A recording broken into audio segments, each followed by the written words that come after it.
ആചാര ലംഘനത്തോടെയാണ് കാര്യപരിപാടികൾ ആരംഭിക്കുന്നത്.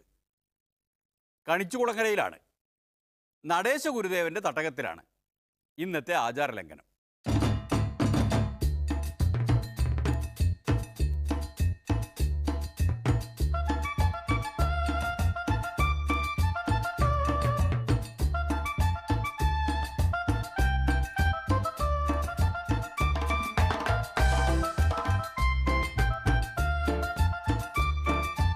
ഞാൻ ഏതാണ്ട് 54 കൊല്ലമായി ഈ ക്ഷേത്രത്തിൻ്റെ പ്രസിഡൻ്റായിട്ട്. ഈ 54 കൊല്ലത്തെ ചരിത്രം പരിശോധിച്ചാൽ ഇത്തരവും സുന്ദരവും സന്തോഷവും ആഹ്ലാദവും നൽകുന്ന ഒരു ഉത്സവകാലം ഈ കരപ്പുറത്ത് നാളിതുവരെ ഉണ്ടായിട്ടില്ല. ഇത്തവണത്തെ ആഘോഷത്തിൻ്റെ സന്തോഷം ശരിക്കറിയണമെങ്കിൽ ഇതിനിടയിലുണ്ടായ ഒരു അത്ഭുത പ്രവർത്തനം അറിഞ്ഞു വെക്കണം. പക്ഷേ ഏറെ ദുഃഖമുണ്ടായിരുന്നു.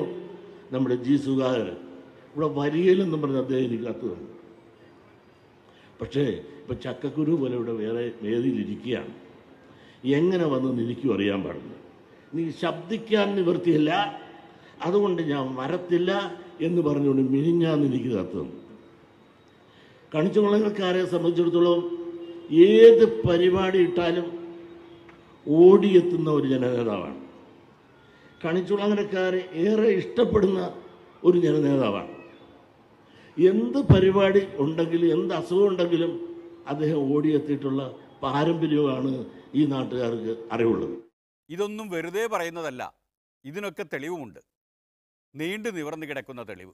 കടൽ തൊട്ട് കായൽ വരെയുള്ള ആ റോഡ് നവീകരിച്ച് ഏതാണ്ട് 20 കോടിയോളം രൂപ മുടക്കി അത് നവീകരിക്കുവാനുള്ള ഇച്ഛാശക്തി അദ്ദേഹം കാണിച്ചു എന്നതിനുപരി ഈ ഉത്സവത്തിന് മുമ്പ് ഈ റോഡ് വീതി കൂട്ടി സഞ്ചാരയോഗ്യമാക്കുവാൻ ഉള്ള ഇച്ഛാശക്തി കാണിച്ചു എന്നുള്ളത് നന്ദിപൂർവ്വം എങ്ങനെ നമുക്ക് സ്മരിക്കാതിരിക്കാം? അങ്ങനെ ഒരാൾ ഈ വേദിയിലേക്ക് വരാൻ പറ്റാത്ത വിധം അസുഖബാധിതനായി പോയി കിടപ്പിലായി എന്നൊക്കെ പറഞ്ഞാൽ വിടുമോ? കണിച്ചുകുളങ്ങര ദേവി വിടുമോ? 82 വയസ്സുകാരനായ ഞാൻ ഇന്നും ചക്കക്കുരു പോലെ ഇപ്പോഴും നിങ്ങളുടെ മുമ്പിൽ ഇരിക്കുന്നത് ദേവിയുടെ കാരുണ്യം കൊണ്ടാണ്. അപ്പം ഇന്നും അപ്പം 2 ചക്കക്കുരുവായി. കാരണം ഞങ്ങൾ രണ്ടുപേരും കണ്ട ചേട്ടനെ പോലെ തോന്നുള്ളൂ എന്നാണ് ചിലർ പറയുന്നത്. സുധാകരൻ സാറും ഞാനും. അങ്ങനെയൊക്കെ ആകുമ്പോൾ വരാതിരിക്കാൻ പറ്റില്ലല്ലോ. വരില്ല എന്ന് വിചാരിച്ചാലും വന്നു പോകില്ലേ? ഈ സുധാകരൻ സാറിന് വരികയെന്ന് പറഞ്ഞപ്പോൾ നമുക്ക് വലിയ ദുഃഖമായിരുന്നു. വരത്തില്ല, ഇരിക്കാണ്. കാരണം ദേവിയാണ് വരുത്തിയത്. ഇനി കത്തെഴുത്തൊന്നും വരികയെന്ന് ആള് ചക്കക്കുരു പോലെ ഇങ്ങനെ വരുന്നതേ ഇരിക്കണം. ശബ്ദമില്ലാതെ കൊണ്ട് വരികയിലെന്ന് പറയുന്നു. ഏത് പരിപാടിക്കാണ് ഇവിടെ വരാത്തത്? വരികയിലെന്ന് എഴുതി തന്ന പരിപാടിക്ക് ഇവിടെ വന്നു ഇരുന്നു. അതെല്ലാം നമ്മുടെ ദേവിയുടെ ശക്തിയാണ് എന്ന് ഞാൻ വിശ്വസിക്കുകയാണ്. സത്യമായിട്ടും അതങ്ങനെയാണ്. ഇനിയും വിശ്വസിക്കാൻ പറ്റാത്തവർ ഈ അനുഭവ സാക്ഷ്യം കേൾക്കുക. അദ്ദേഹം തന്നെ പറയുകയുണ്ടായി, ഇവിടെ കോഴിവെട്ടുണ്ടായിരുന്നു, അത് വേണ്ടാന്ന് വെച്ചു.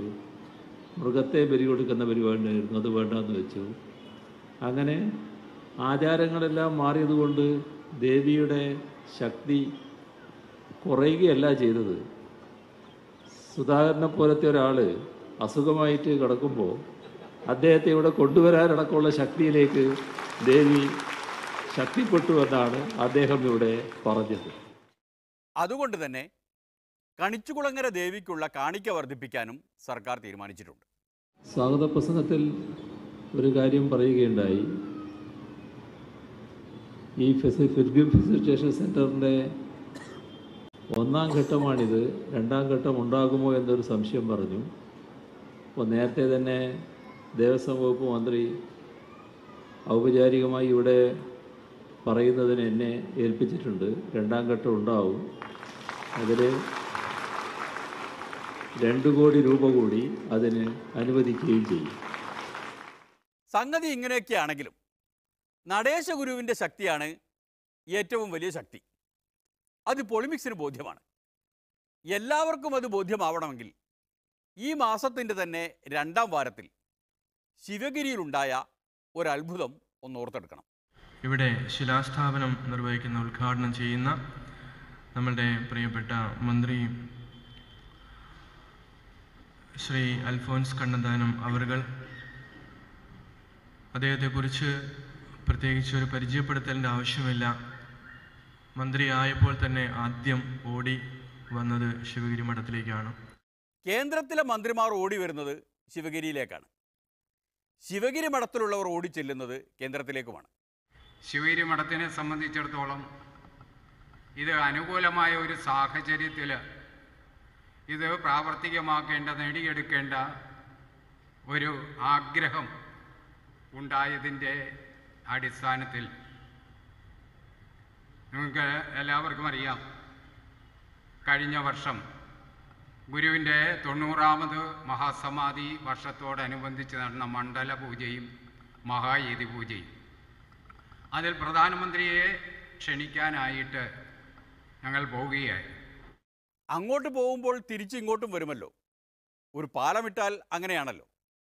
ഒക്ടോബർ 27-ന് മണ്ഡല പൂജയുടെ മഹായതി പൂജയുടെ സമാപന സമ്മേളനങ്ങൾ നടക്കുന്ന അവസരത്തിൽ BJPയുടെ ദേശീയ അധ്യക്ഷൻ അമിത്ഷാ പങ്കെടുക്കുന്ന ആ യോഗത്തിൽ വെച്ചാണ് നമ്മളുടെ ബഹുമാനപ്പെട്ട കേന്ദ്ര ടൂറിസം വകുപ്പ് മന്ത്രി ശ്രീ അൽഫോൻസ് കണ്ണന്താനം ഈ പ്രോജക്റ്റ് അനുവദിച്ചതായിട്ടുള്ള പ്രഖ്യാപനം നടത്തിയത്. ഇത് നമുക്കെല്ലാവർക്കും അറിയാവുന്ന, നമുക്കൊന്നും അറിയാത്ത ചില നിഗൂഢ രഹസ്യങ്ങളുണ്ട്. അത് ചിലർക്കൊക്കെ അറിയാം. ഏതായാലും അത് അനുവദിക്കുന്നതായിട്ടുള്ള ദിവസം, അനുവദിക്കേണ്ടതായിട്ടുള്ള ഫൈനൽ തീരുമാനമെടുക്കുന്നതായിട്ടുള്ള ദിവസത്തിന് 1-2 ദിവസങ്ങൾക്ക് മുമ്പോ അല്ലെങ്കിൽ ഒരാഴ്ചയ്ക്ക് മുമ്പോ നടന്ന ഏതോ ചില ഗൂഢശ്രമങ്ങളാണ് യഥാർത്ഥത്തിൽ സംസ്ഥാന സർക്കാരിനെ രംഗത്തു നിന്ന് മാറ്റി നേരിട്ട് കാര്യങ്ങൾ ചെയ്യുന്നതിന് വേണ്ടിയിട്ടുള്ള പരിശ്രമങ്ങൾ നടന്നത്. ഞങ്ങൾ ശ്രമിച്ചു, പക്ഷെ ഞങ്ങളുടെ ശ്രമങ്ങളൊന്നും ഗൂഢമല്ലായിരുന്നു. എല്ലാവരും അറിഞ്ഞുകൊണ്ടുള്ള ശ്രമങ്ങളായിരുന്നു. ഞങ്ങളെ സംബന്ധിച്ചിടത്തോളം അത് ITDC ചെയ്യുന്നതിൽ ഞങ്ങൾക്ക് താല്പര്യമുണ്ടായിരുന്നു. ആ താല്പര്യങ്ങൾ ഞങ്ങൾ കേന്ദ്ര അതോറിറ്റി അറിയിച്ചു. ആ അറിയിച്ചതിൻ്റെ ഭാഗമായിട്ട് അത് ഈ തരത്തിൽ ചെയ്തു. ഇതിനകത്ത് ഞങ്ങളുടെ ഭാഗത്ത് നിന്ന് ബഹുമാനപ്പെട്ട മിനിസ്റ്റർ വിചാരിച്ചതുപോലെയുള്ള ഗൂഢശ്രമങ്ങളൊന്നും ഇല്ല. അത് ഞങ്ങളുടെ ശൈലിയല്ല എന്നുള്ള കാര്യം ഞാൻ ബഹുമാനപ്പെട്ട മന്ത്രിയെ അറിയിക്കുകയാണ്. അങ്ങനെ ഒരു കേന്ദ്ര അതോറിറ്റി ശിവഗിരിയിൽ ഇറങ്ങിക്കളിക്കാനുണ്ടെങ്കിൽ സംസ്ഥാന അതോറിറ്റിയെ കണിച്ചുകുളങ്ങരയിൽ എത്തിക്കാനുള്ള ശക്തി നടേശഗുരുവിനുണ്ട്. ഞാൻ സ്വാഗതം പറയുകയാണ് ഒറ്റ വാക്ക് എല്ലാവർക്കും. നമ്മുടെ കടകംപള്ളിക്ക് അദ്ദേഹത്തിന് ഞാൻ സ്വാഗതം പറയുന്നു. അതോടൊപ്പം തന്നെ നമ്മുടെ ശക്തനായ മുഖ്യമന്ത്രിക്ക് ഞാൻ സ്വാഗതം പറയുന്നു. തോമസ് ഐസക് സാറിന് സ്വാഗതം പറയുന്നു.